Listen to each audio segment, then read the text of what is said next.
We have heard that, before we get into domain abuse, cyber crimes has become a serious issue around the world and in Sri Lanka also. How severe is the problem for Sri Lanka? It's actually got very severe because now everybody is using online things. We use our phone, we go there, we register, we find somebody else has taken our code and we can't use it. So all those problems are there, which I think many people are complaining about. For banking, for online shopping, for reserving train tickets. So we are using these all the time. Getting into domain abuse, when it does happen, does it get reported sufficiently? Well, it depends. So domain abuse, we can think of two things. One is we can say somebody is using a website which is of course on some kind of domain for something bad. Then they could use misleading domains which at first sight look like they might belong to some other party. So-called phishing or spoofed websites look very authentic, and it's very difficult for average person to say they are wrong. So that would be one other kind of domain abuse. Do we have domain abuse using AI bots and all happening in Sri Lanka, or is it still not? Yes, AI bot could come and pretend to be some other place, but that's not really very much related to domain abuse. So I would say that domain abuse is sort of more or less independent of AI bot, but certainly AI bots are also a problem. Cyber crimes have become a serious issue around the world and Sri Lanka too. We spoke about all of this and more with Professor Gihan. Stay tuned. For 30 years, LMD has been the voice of business in Sri Lanka, capturing the pulse of the nation's corporate landscape through its iconic covers. Each cover tells a story, from the first edition in 1994 to the present day, narrating key moments, leaders and trends that have shaped Sri Lanka's business ecosystem. Over the years, LMD covers have featured thought leaders, business pioneers and game-changing innovations, reflecting the evolution of industries and the economy. As we celebrate 30 years, these covers represent more than just publications.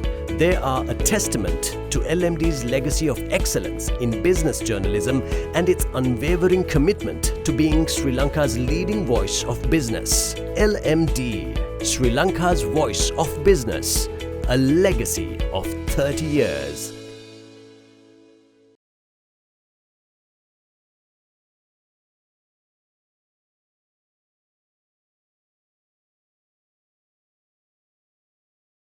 Hello and welcome to LMDtv.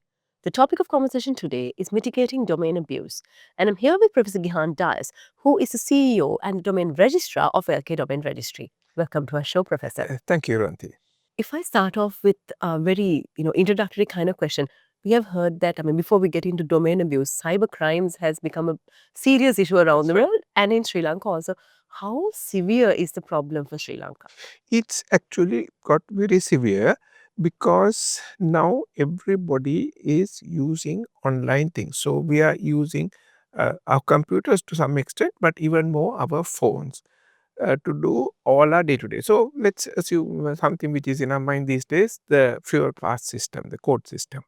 Right. Now, how do we use it? We use our phone, we go there, we register, we find somebody else has taken our code and we can't use it. So all those problems are there, which I think many people are complaining about. But obviously, this is the topic of interest today. But for banking, for online shopping, for reserving train tickets, so we are using these all the time. And the more people use online systems, of course, the more people will be ready to make some money out of it by doing some kind of fraud. And in Sri Lanka, we have seen like millions or hundreds of millions of rupees worth of fraud being committed in the last year or so. Wow. So apart from monetary benefits, what are the other consequences, that the hackers or, they are looking at? Right. So money, of course, is one main thing. Sometimes they are looking for some political advantage. So they try to hack a site which, they don't like and they try to prove a point. Sometimes just for revenge or sometimes just to show. Often some of these hackers, they just want to show, oh, we can do this. And sometimes, some of our sites have been so poorly done that actually doesn't require any kind of skill to hack them. But of course, some guy comes and hacks it and says, oh, here you are. I have managed to hack this.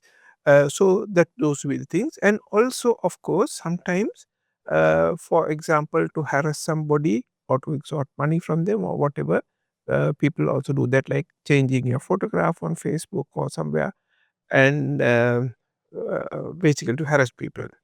And which stakeholders are most vulnerable to be hacked? Yes, so I think everybody is vulnerable, but I would look at two kinds of people. One is youth, including children, because whatever they said and done, whatever the government says or whoever, children are using devices. We can't stop them. They will use their parents' devices or whatever. Uh, and often they can be easily misled. And of course, the other side are the elders. Now, elders are not so familiar with technology and they will believe many things which come, so they do not understand the difference between a message which comes from official source and a message which comes on WhatsApp which says something or the other. So they believe that and they do something. Sometimes they spend money, or they get unduly excited, or they buy things or whatever.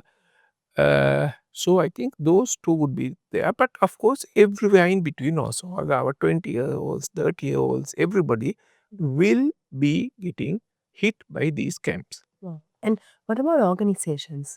Yes, organizations, of course, the main reason is for economically. Typically, organization has more money. A person might have, some amount of money in their bank or whatever, but organization will often have millions. So if you can send them a false invoice or send them the invoice with the wrong account number or whatever. I mean, today, most organizations, they just pay online through bank transfers. So if somebody sends the wrong account number, it will go to the wrong person. So organizations, although typically they are, I would say, more aware of the issues, they also have more money and they have more to lose. So than an individual. I see. Getting into domain abuse, when it does happen, does it get reported sufficiently? Well, it depends. So, domain abuse, we can think of two things. One is we can say somebody is using a website which is, of course, on some kind of domain for something bad. In which case, there's nothing wrong with the domain itself, but they are doing something. Then they could use misleading domains which at first sight look like they might belong to some other party. So it's not that they are fraudulent or whatever, but they could be misleading. Then another one is something which called phishing. Phishing spelled with a PH at the beginning. This is you try to imitate a domain which belongs to somebody else. So if you say that there is a something bank. Now what a fisher would do is he would set up a domain called something bank dot lk dot something dot something dot something else. But most people look at the first few letters and they think, oh, this looks fine. And what do? In that particular website, they put something which is identical to the actual bank's website. So somebody will go there. What would they do? They would type in their username. They would type in their password. As soon as they do that, now the attacker has got their actual bank password within seconds. Within seconds, the attacker will go to the actual website. Now they've logged in, and then they will have some other means to get this OTP, which many banks send. They have method of doing that also, and they will grab all the money you have there. And this has happened to many people because these so-called phishing or spoofed websites look very authentic, and it's very difficult for average person to say they are wrong. So that would be one other kind of domain abuse. So there are many, but I just mentioned a couple of the more important ones. And Professor, when you were talking, I was also thinking, do we have domain abuse using AI bots and all in happening in Sri Lanka, or is it still not? Well, AI bots are, of course, there. Yeah. We have a lot of AI bots running around doing various things, but not necessarily for domain abuse. So, yes, a AI bot could come and pretend to be some other place, but really, that's not really very much related to domain abuse. So, I would say that domain abuse is sort of more or less independent of AI bot, but certainly AI bots are also a problem. So problem. It's time now to take a very short break. But we soon be back to talk more about domain abuse. Display your brand message on digital screens at prime locations. The largest digital advertising network in Sri Lanka. Emerging Media. Welcome back to the show. We're in conversation with Professor Gihan, who's the CEO and Domain Registrar of LK Domain Registry. We read in the news recently that LK Domain Registry signed up with IQ Global AS recently. Can you tell us about this partnership and what are the implications of it? Right. So it's not really only IQ Global. So IQ Global is a company which is based in Norway, and they provide what are called threat intelligence services. What they do is they go around and on the internet look at various threats. So actually, this is not the only one. We have subscribed to several of these. So this was one recently. In fact, even after that, we signed up with another threat intelligence company.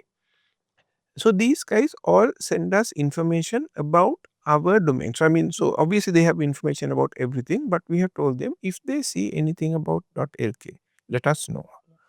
And with IQ Global, they have given us a dashboard where we can log in and check what are the problems. And when we inform our customers, so very recently, a fairly well-known company, their website was hacked by somebody, and on that website, they had put some kind of malicious code. So immediately we got to know that, in this case, not through IQ Global, but through our affiliate company, TechCert. They informed us immediately. We talked to that company, which is one of our major companies, and within like a day or two, they managed to fix the problem. Of course, we don't stop there. We monitor and make sure the problem doesn't come back. Right. So this is what we do. We get these threat intelligence feeds. We see if something is, so some are sort of minor things which are not even worth worrying about. But if it is major, we inform the customer, and in the worst case, where there is something major happening, we can even suspend that domain name. If many people are getting caught and there's a major problem, but we hope that won't happen too often. But then usually the domain owner or the website owner fixes the problem, and then we say, okay, this is fine. But then we keep monitoring it because these things come back. The attackers, we think we've chased them away, but they come back. So when they come back, we again inform and try to get things done. So this has been a major problem. We are dealing with it, and I'm happy to say that .lk has been very having less problems than many others, because we take a lot of effort to safeguard our customers, both the people who register domains with us as well as the people who use those domains. So we believe that it is part of our duty as a national service to make sure that people have trust in all these domains, the websites, emails, whatever that are coming from us. So we monitor them carefully and make sure they are good. And also, even when somebody registers, we always ask them, why, who are you? So we want to know who they are. We want to know, is it a company or individual, who they are and why they are using it. So we always ask them. Yeah. And if, there is no legitimate reason why a particular company should use a domain, we are very suspicious and sort of, not that we will not register, but we will be very cautious. Like a background checks. Exactly. Yeah. And because of that, we find that our domain is very clean. In fact, it is one of the domains which are shown in many of these global lists to have almost zero problems. So in a way, I think we are very lucky. That not lucky, actually, it's not lucky. It is our own work. We have managed to keep our thing clean. So the number of abusers we have with domains is very less compared with some of the others. Lovely. Professor, it's been such an interesting conversation. I'm unfortunately at my last question. Right. What is your message to both, let's start with organizations and then individuals also, on how we can be more aware and more careful online? Right. So let's start with individuals. You should see, one is what you are doing. What are the apps you are using? What are the sites you are going to? Are they legitimate? So I would like to say that it is might be true that sites which are ending in .lk might be a slightly more legitimate than some of the others. We try to do that. But even the apps, see who they are. When you go to the App Store or the Play Store, whatever, to get an app, see how many people have downloaded. If it is only 25, then what is this thing, right? If it is 10 million, then probably it's okay. Who is the owner? Is it the App Store says who has developed this site? Is it a known company or some unheard of company?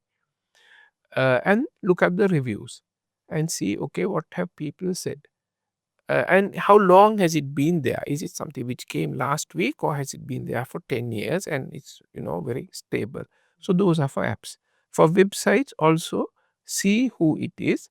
Always make sure it has what is called a digital certificate, which is a padlock icon which generally comes on the top, the URL bar, and check to see who that is. If somebody asks you for any personal information, especially if somebody asks you for a password, be very cautious. If somebody asks you for a credit card number, be very cautious. So I will tell you what I do personally, right? Personally, I have a couple of credit cards, but I generally don't use those online. Well, I have a separate card for which I have put a smaller amount of money. And if on the web I ever purchase anything, I put that card. Let's say somebody steals that card. He will only get a whatever amount of balance is left in that card. And then I can quickly cancel it without worrying about other things. So if you are putting a credit card number, one is be cautious. Two, talk to your bank and ask whether you can get another smaller card, a debit card, a web card, whatever they call it, prepaid card, with a small amount of balance, and then put just enough money there to do whatever things. Then if you have a Facebook profile, a YouTube profile, whatever, make sure it has a good password. So passwords are very important, and make sure you don't share your passwords with others, and also keep monitoring and see whether there is anything unnecessary there on your profile. Plus, you have to remember that, say, on Facebook or Instagram, somebody could put your picture or put a picture on their own profile and put your name, even if that's not yours. Or they could put your face and maybe put something else underneath, which might be very embarrassing to you, and your friends might think you are the person who has done whatever it is. Maybe, at a party doing some, maybe not so nice things. So we have to ensure that, we can't stop somebody from doing that, but if they do that, please contact Facebook or Instagram and inform them. Also, we have a hotline called Hitavati. You can inform Hitavati and they will help you to deal with Facebook or whatever it is. Oh, wonderful advice, Professor. What would you say to organizations that I know many of the big organizations would have already come on board, with regards to cyber security, but for the others, how can they be a little bit more? Right. So one is each organization typically would have their own website. I would say be careful about your website. Make sure you build it according to established security principles. And we have some courses called Certified Web Developer, which will help you to do that. So if you would like, just come to our site suhrusara.lk and look at the Certified Web Developer course that will help you to do that. Because I find that many of the sites which have been hacked actually have had very poor security practices. So with a bit of effort, you could have fixed that. To make sure that only the digital certificates, the so-called TLS certificates you use are renewed regularly. They don't expire or whatever. And thirdly, if you have any passwords for your users, customers, whatever, make sure you are storing them very, very securely, and passwords and any other what we call critical or confidential information, such as even like maybe phone numbers or identity card numbers, especially things like credit cards. If you happen to store any of those, make sure you do them in a very secure manner.